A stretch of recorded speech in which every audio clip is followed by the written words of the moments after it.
Hey guys, so welcome back to Delve Stack. Today I'll be showing you how to change tab view in Brave browser.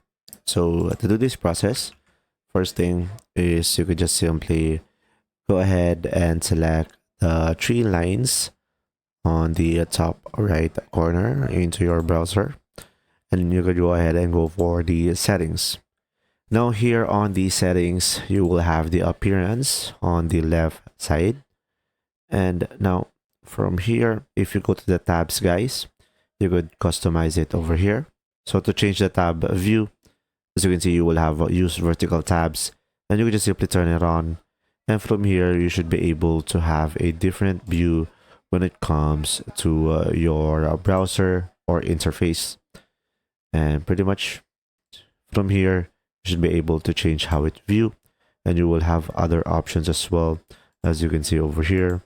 So pretty much you could customize it over here when it comes to the tab. Another option, if you go to the new tab, you will have the gear icon over here at the top right corner. And of course, you can change it over here, and pretty much you could customize your new tab page. If you found this video helpful, please like and subscribe. And if you have any questions, just simply go ahead and comment down below, and we will do our best to answer them all. And see you in the next video.